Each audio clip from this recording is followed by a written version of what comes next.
If you suffer from perfectionism, you are not alone. In fact, I myself have suffered from perfectionism for the vast majority of my life, especially in my earlier years, which is why I wanted to make this video to share with you some of the ways that I have been able to tackle that perfectionism. But first, let me start off by saying what I don't mean and what I do mean by perfectionism.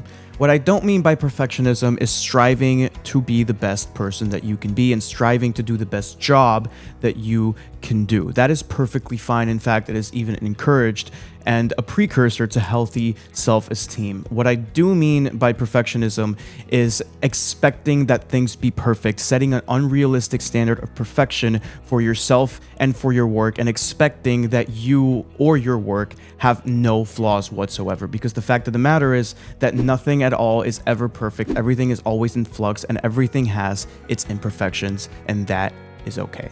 As I'm sure you know if you're watching this video, perfectionism leads to a host of problems. The first problem that perfectionism leads to is a loss of confidence. Perfectionism always ends up with you feeling like you are not good enough, or like it's not good enough, whatever that thing is that you were trying to perfect. Because the fact of the matter is that things and you will never be perfect. And so you always fall short of your standard of perfection if you have perfectionism, and then it inevitably leads to you always chronically feeling like you are not good enough, and that's not healthy and that's not a good thing. And that is probably the main problem with perfectionism, is that you just never feel like you're good enough because you're constantly setting this standard of perfection that is impossible to achieve.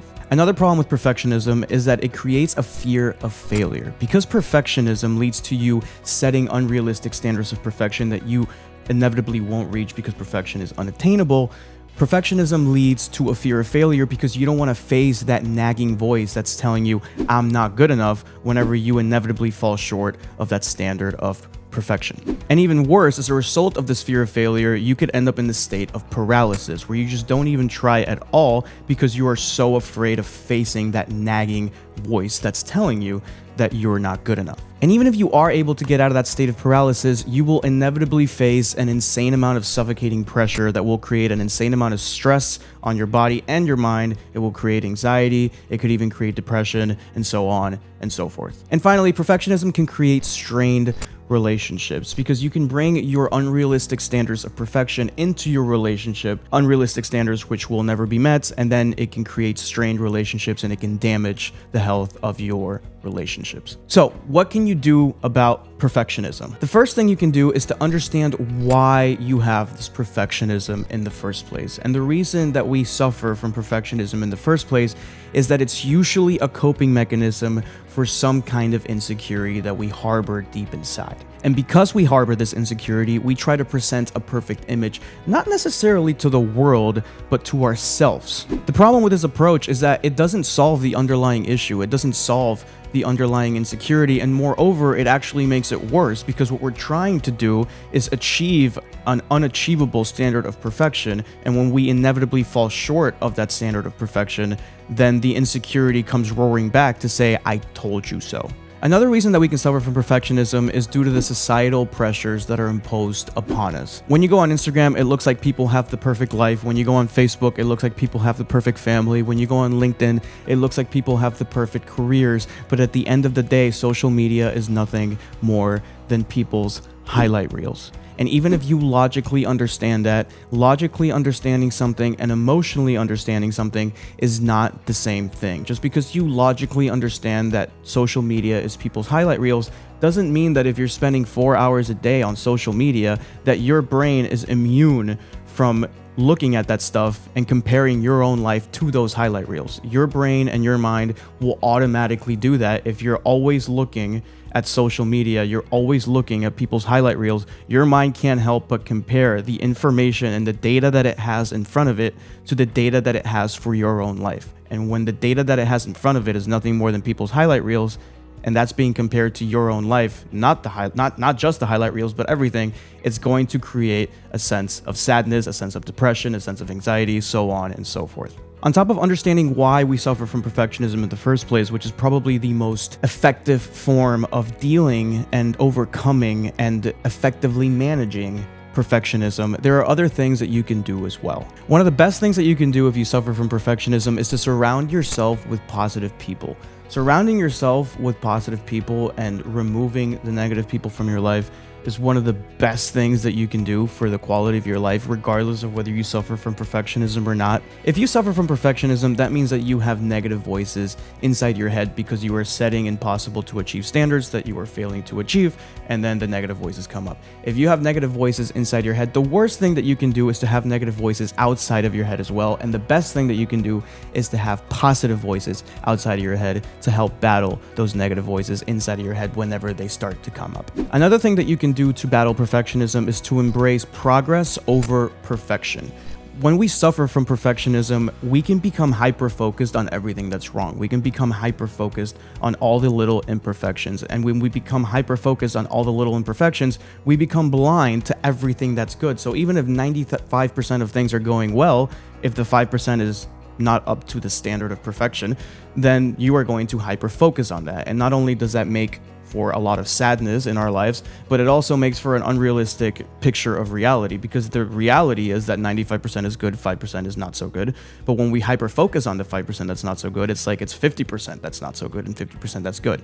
And so shifting your focus to how far you have come instead of continuing to focus on how much you still have left to go can shift your perspective in such a way that it actually gives you a more realistic picture of reality. And with a more realistic picture of reality, you're actually going to be better able to achieve your goals than you would have ever been able to with this nagging perfectionism that distorts your reality. Another way that you can battle perfectionism is to set realistic standards and goals. Oftentimes, like I said previously, perfectionism can be a cover-up or a coping mechanism for some insecurity that we have. And sometimes when we have that insecurity, another coping mechanism can be to set these insane goals so that we say, one day I will achieve those and this insecurity will be gone.